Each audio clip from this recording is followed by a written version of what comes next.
So welcome back, friends. So Mrs. W has been gone. She took the kids. Been gone for 4 days back east visiting her parents. I'll be actually flying out and joining them for the last leg of that vacation.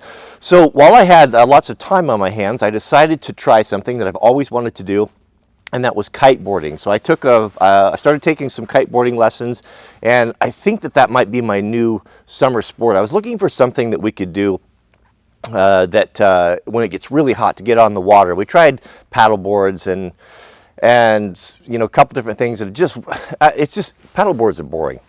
And I thought about whitewater kayaking.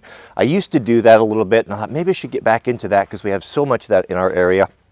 And then I think every time I go down there, I think about all of the drownings we run, the drowning calls we run with the fire department, and I just didn't want to do it. I'm just a little bit more risk averse than I used to be. So kiteboarding was something that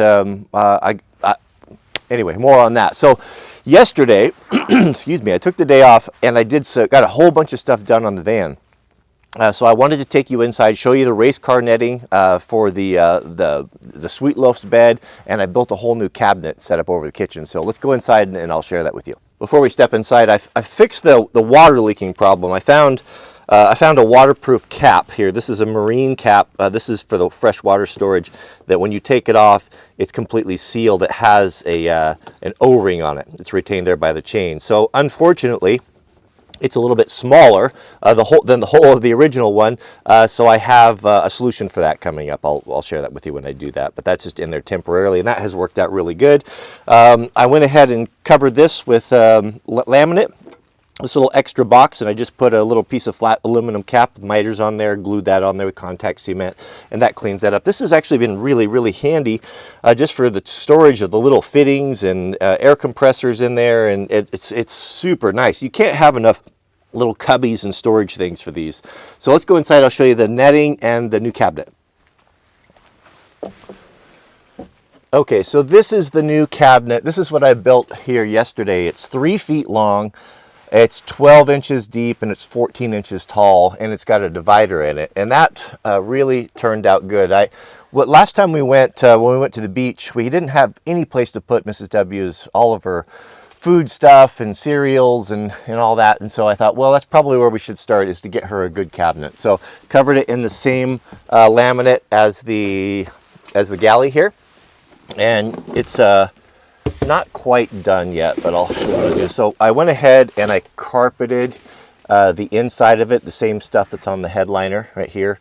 So it's quieter. It just feels nice. It really dulls it, and she can put lots of her stuff in there, you know, whatever she wants to do.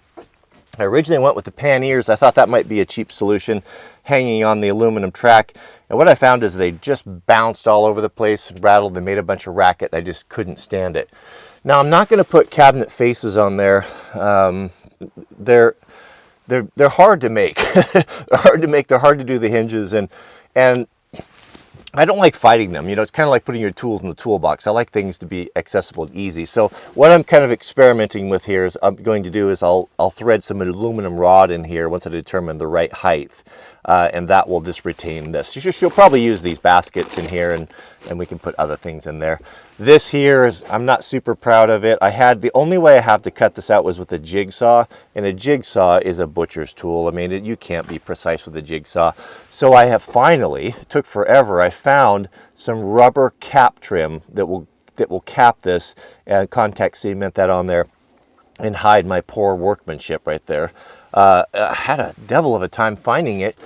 Finally found it at a arcade restoration supply company. They carry all sorts of vinyl, you know, for restoring the old old machine cabinets, I guess.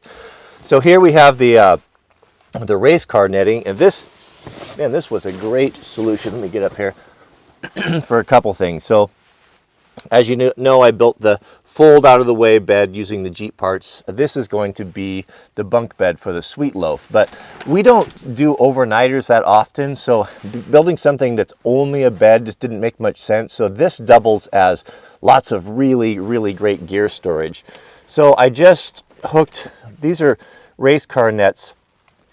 They're made for, they're to cover a wheelie bar so that the parachute like a dragster, doesn't get trapped in the wheelie bar or something. And they were the perfect size. They were 4 feet long, and they were 12 inches in height, and that was ideal. And the nice thing about them is they're really high quality. They're all hand stitched. They're all made in America, so they're very good quality. And to put the Sweet Loaf in here, I'm not going to worry about her getting out of this stuff like some of that cheesy low grade stuff. So how we're going to install her up here, I guess, is we'll just have to undo those carabiners, and then I can put her up in there. But I've just, in the meantime, I've just got like our camp chairs and extra camping table and first aid kit. It's just a perfect place to store stuff, and it's secure. It's not going to fly around the cab if there was an accident or something like that. It kind of keeps it all contained in there. But that turned out really good, and that just couldn't have worked better. I just fastened it with these guys here. I ordered like 20 of those. We had a bundle pack on Amazon, and that seems to work okay. So is it overkill? Yeah, probably, but it looks cool. And I don't have to worry about, her falling out or crawling out of there. She's not going to be able to get her head out of that stuff. So everything's always evolving.